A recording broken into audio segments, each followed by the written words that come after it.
ಬೆಂಗಳೂರು ಒಂದು 5-6 theatre concentrate ಮಾಡ್ತೀವಿ. ಹುಬ್ಬಳ್ಳಿ ಒಂದು 2 ಥಿಯೇಟರ್, ದಾವಣಗೆರೆ 2 ಥಿಯೇಟರ್ ಮಾಡಬೇಕು ಅಂತ ಅನ್ಕೊಂಡಿದ್ದೀನಿ ಸರ್. ನಾನು ಕಾಡುಗೋಡಿ ಶ್ರೀನಿವಾಸ ಥಿಯೇಟರ್ ಇದೆ, ಈಗ ರನ್ನಿಂಗ್ ಇದೆ, ತೆಗ್ಸಿದ್ದೀನಿ ಸರ್ ಸಿನಿಮಾ. ಈಗ ಇಲ್ಲಿ ಬ್ಯಾಟ್ಮನ್ ಸಿನಿಮಾ ಬಂತು, ಅದಾದ್ಮೇಲೆ ಎಂಥದ್ದು ಅನಿಮಲ್ ಸಿನಿಮಾ ಬಂತು. ಅವ್ರ ಜೊತೆ ಹೆಂಗಂದ್ರೆ ನಾವು ಕಾಸು ಕೊಟ್ಟಿದ್ದಾದ್ಮೇಲೆ ನಮ್ಮನ್ನ ಎತ್ತು ಪಕ್ಕಕ್ಕೆ ಇಕ್ತಾರೆ. ಜನ ಒಂದಷ್ಟು ಜನ ಥಿಯೇಟರ್ ಇರ್ತದೆ, ಇನ್ನೊಂದಷ್ಟು ಜನಕ್ಕೆ ಸಿನಿಮಾ ಮುಟ್ಲಿ ಅನ್ನೋದ್ರ ಮುಂದೆ ಈ ಅವ್ರದ್ದೇನೋ ಕಮಿಟ್ಮೆಂಟ್ ಇರ್ತಾರೆ, ಯಾರೋ ಫ್ರೆಂಡ್ ಸರ್ಕಲ್ ಇರ್ತದೆ ಅವ್ರದ್ದು. ಕಟ್ಟಬೇಕಾಗ್ತದೆ. ಹೌದು, ಮಾಲಲ್ಲಿ ಸಿನಿಮಾ ನಾವು ಮಾಲಲ್ಲಿ ಇಟ್ಕೊಂಡಾಗ ಮಾಲ್ ಜನ ಹೆಂಗಾಗವ್ರೆ ಸಂಸ್ಕೃತಿ ಅಂದ್ರೆ, ನಾವು ಬೇರೆ ಆಡಿಯನ್ಸ್ ಬಗ್ಗೆ ಮಾತಾಡೋಷ್ಟು ಧೈರ್ಯ ಇಲ್ಲ. ನಾನು ಒಬ್ಬ ಸಿನಿಮಾ ಆಡಿಯನ್ನೇ ಕೂಡ. ಒಂದು ಸಿನಿಮಾ ಆಡಿಯನ್ ಮನಸ್ಸೊಳಗೆ ಫಿಕ್ಸ್ ಆಗಿರ್ತದೆ. ಯಾವುದೋ ಒಂದು ಕನ್ನಡ ಸಿನಿಮಾ 1.25 ಕೋಟಿ 1.25 ಕೋಟಿ ಖರ್ಚು ಮಾಡೋರು, ಅಷ್ಟೇ ಖರ್ಚು ಮಾಡೋರು ಅಂದ್ರೆ ಅವ್ರು ಮೊದಲೇ ಬರ್ಕೊಬಿಡ್ತಾರೆ ಈ ಸಿನಿಮಾ ನಮ್ಮ ಮೈಂಡ್ ಸೆಟ್ಗಿಂತ ಕೆಳಗಡೆ ಆದಂತ ಆಡಿಯನ್ ಮೈಂಡ್ಗೆ ಹೋಗ್ಬಿಟ್ಟಿರ್ತದೆ ಮೊದಲು. ನಾನು ಆ ಪರಿಸ್ಥಿತಿನ ನಾವು ನಿರ್ಮಾಪಕರಾಗಿ ಎಲ್ಲಿಂದ ಆಸೆ ತರಬೇಕು ಅವ್ರನ್ನ? ನಾವು ನಂತರ ಶಕ್ತಿ ಇಲ್ಲ. ಪ್ರತಿ ಜನಕ್ಕೆ ಸಿನಿಮಾ ನಾವು ಮುಟ್ಟಿಸ್ತೀವಿ ಅಂದ್ರೆ, ಮೊನ್ನೆ ಯಾವತ್ತು ನಮ್ಮ ನಿರ್ಮಾಪಕರು ಹೇಳಿದ್ರು, ನಮ್ಮ ಡಿಸ್ಟ್ರಿಬ್ಯೂಟರ್ ಸರ್ ಹೇಳಿದ್ರು, 1 ಕೋಟಿ ಸಿನಿಮಾ 3 ಕೋಟಿ ಖರ್ಚು ಮಾಡಬೇಕು. 3 ಕೋಟಿ ನಾವು ಬ್ಯಾನರ್ಗಳು ಬಿತ್ತರೂ ಕೂಡ ನಮ್ಮ ಸಿನಿಮಾದೊಳಗೆ ದರ್ಶನ್ ಸರ್ ಇಲ್ಲ, ಸುದೀಪ್ ಸರ್ ಇಲ್ಲ, ಕಂಟೆಂಟ್ ಚೆನ್ನಾಗಿದೆ. ಈ ಕಂಟೆಂಟ್ ನಾವು ಮುಗಿಸ್ಬೇಕು ಅಂದ್ರೆ ಸಿನಿಮಾ ಒಂದಿಷ್ಟು ಟ್ರೈಲರ್ ಕೊಟ್ಟಿರ್ತೀವಿ, ಯಾರೋ ಆನಂದ್ ಅಡಿ ಅಂತ ಅವ್ರು ಟೈಪ್ ಮಾಡ್ಕೊಂಡಿರ್ತೀವಿ. ಸಿನಿಮಾ ಚೆನ್ನಾಗಿದೆ ಅಂತ ಹೆಂಗೆ ಜನಕ್ಕೆ ಮುಗಿಸ್ಬೇಕು ನಾವು? ಯಾವ ದಾರಿ ಅದು? ಒಂದು ಶೋ ಕೊಡ್ತಾರೆ ಕನ್ನಡ ಸಿನಿಮಾ, ಇಲ್ಲಿ ಯಾವುದೇ ಮಲ್ಟಿಪ್ಲೆಕ್ಸ್ ಹೋಗ್ಬೇಕು. ಕಾರಣ ಏನಂದ್ರೆ ನೀವು ಏನೋ ನಿಮ್ಮ ತನನ ಸಾಬೀತು ಮಾಡಿ, ಹೀರೋ ತಂದಲ್ಲೋ ಡೈರೆಕ್ಟರ್ ತಂದಲ್ಲೋ ಸಿನಿಮಾ ಕಂಟೆಂಟ್ ಎಲ್ಲ ಸಾಬೀತು ಮಾಡಿದ್ರೆ 4-5 ಥಿಯೇಟರ್ ಕೊಡ್ತೀವಿ ಅಂತ.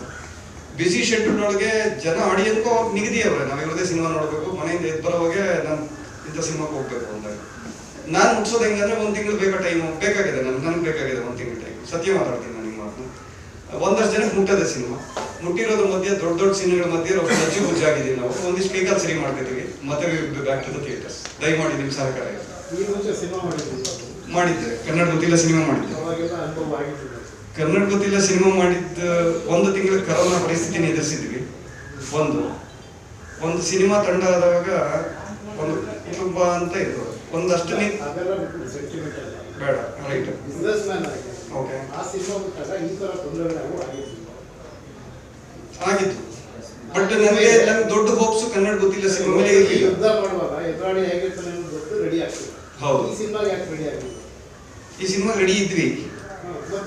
ರೆಡಿ ಇರೋ ನಾನು ಮಾತಾಡ್ತಾ ಇದ್ದೀನಿ. ನಮ್ದು ಚಿಕ್ಕ ಸಿನಿಮಾ ಆದಾಗ ನನ್ನ ಎದುರುಗಡೆ ಇರೋನು ನನ್ಗಿಂತ ದೊಡ್ಡವನಿದ್ದ, ಒಂದು ತಪ್ಪಿಸ್ಕೊಂಡು ಇನ್ಯಾವುದೋ ಒಂದು ಡೇಟಿಗೆ ಬರ್ಬೇಕು.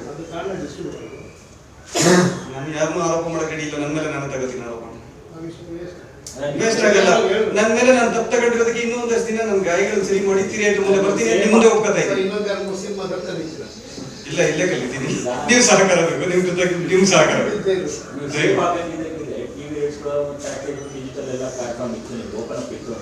ನಾವು ಹೋಗೋಕೆ ಮುಂಚೆ ಕನ್ನಡ ಇಂಡಸ್ಟ್ರಿ ಹೆಂಗಂದ್ರೆ, ನಾನು ಕನ್ನಡ ಗೊತ್ತಿಲ್ಲ ಸಿನಿಮಾ ಮಾಡಿ ಕಲರ್ಸ್ ಕನ್ನಡ ಸಿನಿಮಾ ಮಾರಿದ್ದೀನಿ. ಅಮೆಝಾನ್ ಅಲ್ಲಿ ಕನ್ನಡ ಗೊತ್ತಿಲ್ಲ ಪಿಕ್ಚರ್. ಇಷ್ಟು ಅನುಭವ ನನಗಿದೆ. ಇಷ್ಟು ಅನುಭವ ಇದ್ರೂ ಕೂಡ ಅಷ್ಟು ದೊಡ್ಡ ಚಾನಲ್ ಇರೋರು ಒಂದು ಸಿನಿಮಾ ಅವ್ರ ಆವರೇಜ್ ಮಾರ್ಕೆಟ್ ಅಲ್ಲಿ ಓದ್ಕೊಂಡಿದ್ದಾದ್ಮೇಲೆ ನಮ್ಮನ್ನ ಹೆಂಗ್ ಟ್ರೀಟ್ ಮಾಡ್ತಾರೆ ಅಂತ ನನಗೆ ಗೊತ್ತದೆ. ಅಂದ್ರೆ ನನ್ನ ಚಿಕ್ಕದಾಗಿ ಟ್ರೀಟ್ ಮಾಡ್ತಾರೆ. ನಾನು ಸಿನಿಮಾ ಸೋತಿಲ್ಲ, ನಾನು ಪ್ರೇಕ್ಷಕರ ಮನಸ್ಸು ಗೆದ್ದಿದ್ದೀನಿ. ದುಡ್ಡಾಗಿ ಗೆಲ್ಬೇಕು, ಅದು ಬಾಕಿ ಇದೆ, ನಾನು ಗೆಲ್ತೀನಿ. ಡಿಸ್ಟ್ರಿಬ್ಯೂಟರ್ ಸಿನಿಮಾ ಥಿಯೇಟರ್ ಅಲ್ಲದೆ, ಥಿಯೇಟರ್ ಇರೋದ್ರಿಂದ ಡಿಸ್ಟ್ರಿಬ್ಯೂಟರ್ ಮುಂದೆ ನಿಂತ್ಕೊಂಡು ಬರೆಯುವಂತ ಪರಿಸ್ಥಿತಿ ಇನ್ನೂ ಇಲ್ಲ. ಈ ಥಿಯೇಟರ್ ಇಂದ ತೆಗೆದ್ರೆ ಮಾತ್ರ ನಾನು ಮಾತಾಡ್ತೀನಿ. ನಾನು ಯಾಕೆ ಕೊಡ್ಬೇಕಾಗ್ತದೆ? ಇಲ್ಲ, ಆ ಪರಿಸ್ಥಿತಿ ಇಲ್ಲ. ಆ ಪರಿಸ್ಥಿತಿ 100%